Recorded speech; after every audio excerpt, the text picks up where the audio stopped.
Hello and welcome to the Growing Green podcast.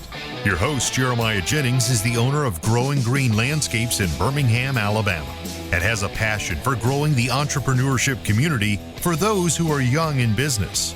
Being a business owner isn't easy, especially in the early years, and that's why in this show we dive into a wide range of topics covering all the challenges small business owners deal with.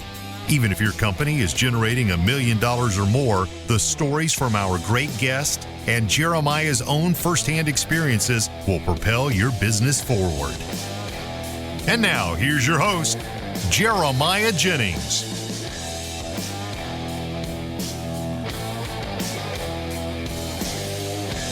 What's going on, everybody? Thank you so much for tuning in, folks, today here on the Growing Green podcast. This is your host, Jeremiah Jennings, and I am super excited to come to you today with another fresh episode for your Wednesday. Have a little motivation Wednesday here heading into the latter half of the week, and I'm coming to you live from the Gulf of America. Man, what a beautiful sight it is. Sitting down here enjoying God's creation, overlooking the white sand, the blue water, the waves roll in. A little stormy down here over the water, so that's always pretty as well. Take it for what you can. Even though it may not be sunny, you want sunny and get a tan and all that stuff. It is still absolutely beautiful out here. So I'm very thankful for the opportunity to be here. Hope you guys are doing well. Hope you're having a great week and crushing it where you are. The guys back home are knocking things out of the park, getting projects done, having hiccups along the way, but that's part of it. That's part of growth, and that is part of us training this year. So we are in a fantastic spot right now. We are getting a lot of kinks worked out, a lot of things figured out that have been just really outstanding issues for a long time that we're finally starting to get a hold on. And I'm excited to see where we go the next couple months and years ahead. And how we're going to do that is because of our friends at Element and because of our friends at Greenius. And those two platforms in one are going to help us change our business, paired with Leanscaper and everything that Mark is doing there and the team at Leanscaper. Like, people give Mark so much credit for Leanscaper, and yes, Mark is the vision behind Leanscaper. He's the chairman, like, awesome. He's the founder. But his team there is just top level. I mean, it's top notch. The people that you deal with at Leanscaper are like, man, this is just an amazing team. And so that's what we're trying to do, honestly. Like, that's what we're trying to build in the landscape industry is what can we do to build a team like that changes the way that our company grows, because when you have those type of people on your staff, it changes the way that other people look at you. And for us, I want raving reviews, and I want people to look at us and say, man, your crew did awesome. And quite frankly, that's what we got this week. We had a hiccup on Monday. We put in the wrong color mulch. The guys read the scope wrong and put in the wrong color mulch, but it was okay because we did such a good job fixing it. And so we had to actually take it out. We had to take a chunk of it out, top the rest with a different color. They wanted black. We usually do brown. Like, we do black 3 times a year. So it's an easy, common mistake. Like, it's a fixable mistake, though, right? It's just a scope review a little better next time. But anybody that make, because we literally use brown, like the same brown for almost everything. And so that's an easy fix. So we're gonna get that fixed, but we dug that out a little bit and we topped it with black. And I got a text. They rolled out of there. We did some natural edging. Had to fix that a little bit, level it up. And when we got out of there, before I even texted and checked in, the customer texted me and said, "Guys," I said, "Jeremiah, thank you so much. You guys did an amazing job. The yard looks fantastic." And it's so great to hear. Like, I texted back. I said, "That's so cool. I'm out of town right now, but when I come back, I want to come by and get some pictures, meet with you, make sure everything looks good, and get maybe a testimony for the website." They loved the message. They said, "Yeah, we're all in." And so I'm pumped for that. I'm pumped for where our company's going. Guys, it's not easy, right? The easy path is not like consistency and quote-unquote perfection. We're not going to get perfection, but we're striving for it. We're striving for 95%, 100% perfection. And so we're not going to get it, right? We're not going to get perfect. That's okay. We're striving for really, really, really, really, really good. And we are getting there. One day at a time, we're getting there. And so I just can't wait. I'm so inspired seeing you guys around me grow. I hope that we're being some sort of an inspiration to you, seeing what we're doing. And guys, it's not like when I say it's not easy, it's not the path of least resistance. It is not. Like, this time in business is really hard. 500 million to 1,000 is just like, 500 million. 500 million to 1,000. 500,000 to a million is really hard. It feels like a no man's land, and it feels like I'm running around like crazy, and it feels like cash just goes and goes and goes. This is part of the journey, and it's why we're striving so hard to get these systems put in place early, because if we don't have them when we get to a million and we just absolutely kill ourselves and work ourselves to death getting to a million, but we have nothing, no foundation, nothing to like keep us afloat, then how are we going to continue to grow? We're not. We're going to stall out and we're going to end up losing money. And so these have been heavy reinvestment years last year, heavy reinvestment again this year, trying to just build our staff, build our equipment to make our jobs as easy and as profitable as possible. And so as we go the next couple months, we're trying to really get this stuff dialed in. And I'm not making stuff up. Like, the stuff we're getting dialed in is, and you may sound, we did this last week on Friday. We talked about what does our process for getting booked out look like, right? And some of you may be listening and you may be a one-man band, and this doesn't necessarily apply to you right now. You may have you and one other guy in the field, right? This isn't necessarily an issue that you've run into yet, because you're not having multiple people relying on you in multiple different places at one time with multiple different jobs. Maybe you only cut grass. That's all you do right now, okay? This may not apply to you either yet. And it's not to say that's not going to. You're going to continue growing.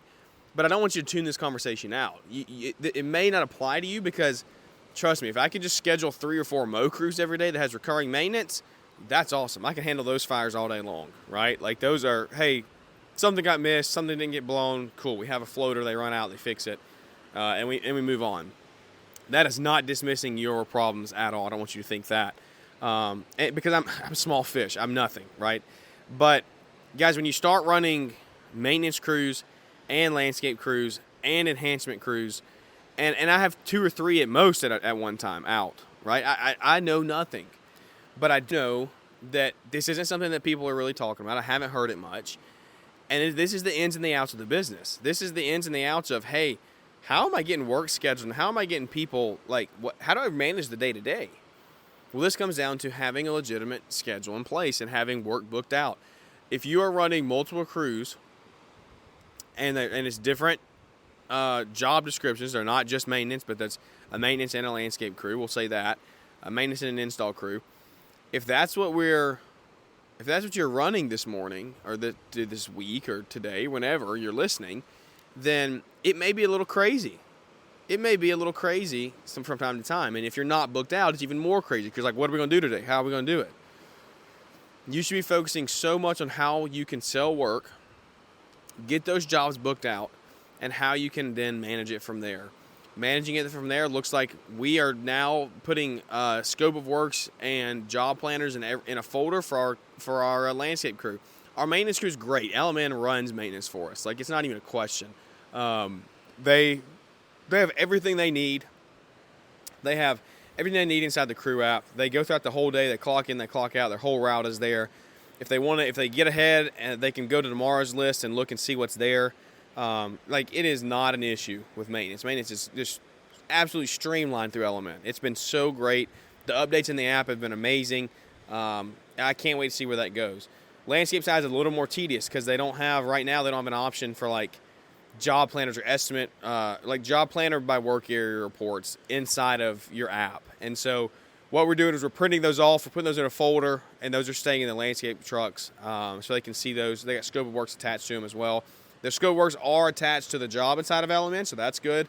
Whatever job they're clocking into, they can go and see their entire scope of work in there, which is nice, in their notes section, and then manage it from there. So we have a lot of things are going good. A lot of things can be fixed. And so I just want you to sit here and say, look, we have a lot of things that can be fixed, right? That's what you're telling yourself? That's right. A lot of things can be fixed, but you're going to figure it out. You're going to figure it out. You got to go one day at a time. You can't play the imposter syndrome card. You cannot be down on yourself. It is a constant thing that I have to remind myself of. And this is not, let me capitalize this, mark it in black, underline it in red. This is not an excuse, right? But I have to tell myself, like, I am young. I'm 25. Like, I have 15, 20 years left of, like, really hard grinding. Like, but my goal, if I can retire by the time I'm 35 or 40, right? And retire is a weird word. I don't want to retire. I want to be doing something that I love so much I don't have to quit it, right? And I'm doing something that I love right now in building people. If I can continue to build people and get a little bit out of the day-to-day operation side and just build people, I will feel very fulfilled in this role of where we're at now growing our company. But even now in our operations role, I'm still trying to focus on building people, though that is what I want. That is who I want to help. And so we're going to put landscapes in the ground, sure, but we're going to help people. We're going to build people. And so I just want you to think, like, you out there, there's a good chance you're pretty young. There's some of you that are 35, 40, 45. I mean, sure, you're still young. You still have 10, 15, 20 years, right? Like, good working years. You can figure a lot out in 5 years. You can do a lot. And so I have to tell myself, look, it's not an overnight success. I don't expect this to be fixed overnight. It's day-to-day little actions that make big changes over time.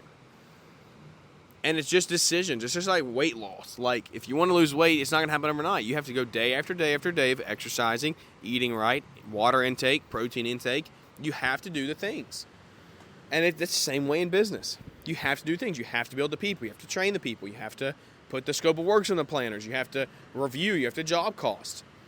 You want profitable jobs, you have to job cost. See where you're missing. Am I underbidding hours every single job? All right, well then we have to know, okay, I've got to inflate hours. Even if I think I can be done in 25, I've got to put it at 30 or 32 because we're missing hours by 10% every time. And so what's our solution to that? We figure it. We figure out a way to get more efficient. We get a bigger machine. We need a bigger machine right now. We need a full-size machine that can pick up pallets of sod and pavers and move them. All of that to be said. You can do it. You can do it. If you're late to any of that stuff I talked about today, just know there's someone else out there doing it with you. That person, that's me. I'm out there. Hold your head high. Take on the challenge with pride and say, look, we got this. You're going to build a team around you that can do this. And guys, can I get on a soapbox really quick before we hang up? The word "my" infuriates me. Like, it absolutely infuriates me. I can't stand it. I hate it. I just can't stand it. It sounds so prideful, and conceited is the wrong word. I don't want to go that far with it, but I just can't stand it. You will never hear in conversation me say my team or my guys or like it's just not it, or me. That's not it. That's not how I want to grow. It is. And that's not that statement alone is not a pride statement. That's not me saying I'm better than you.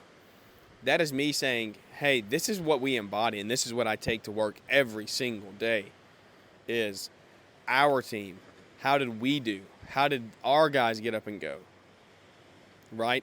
They're not mine. We're a team together.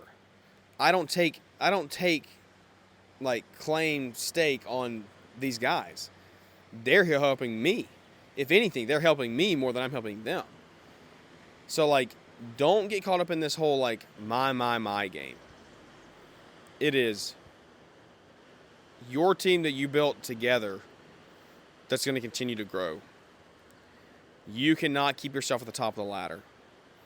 I love the fact, I think it was Sam Rankin on Brian's shop tour. Shout out to Brian if you ever know. If you know that guy, I don't know. I've never heard of him that much. But watch the YouTube video. The guy brought it to me the other day, and probably first one I've ever watched, honestly. And I'm just messing with you. But it was a good shop tour with Sam Rankin from Etch Outdoor. And I think Sam's core values on his, not core values, but his org chart in his shop has all of his field staff as first. And his admin staff and himself is at the very bottom. Field staff is at the top, and that works down to the admin and himself. That right there is what we embody. That is it. Like, in a nutshell, that's it. That's it. It is a team-run company here at Growing Green. Everything that we do is together. I'm not the centerpiece. Our guys are the centerpiece, and they're going to help us continue to grow and change the landscape, business, the industry in our region, take over market share, and grow the best that we can. Guys, I hope you enjoyed this little Wednesday show. We're still on this little Motivation Wednesday here, shorter shows, and I hope you're just crushing it this week. Energized, excited. I know it can be challenging at times this time of year. You feel like you're backed up from weather. Everybody's getting rain right now. It just is what it is. Don't worry, in 8 weeks you'll be begging for it, so don't complain too much now. But without any further ado, guys, I appreciate you. I care about you. I love you. If you can ever do anything, reach out and let me know. Without any further ado, that's going to wrap this one up. We look forward to catching up with everybody here on the next one. Thanks for tuning in to the Growing Green podcast. It is an honor to have you listening, and we hope you receive valuable advice to help take your business to the next level. Don't forget to follow the podcast so you'll be notified when our next episode drops.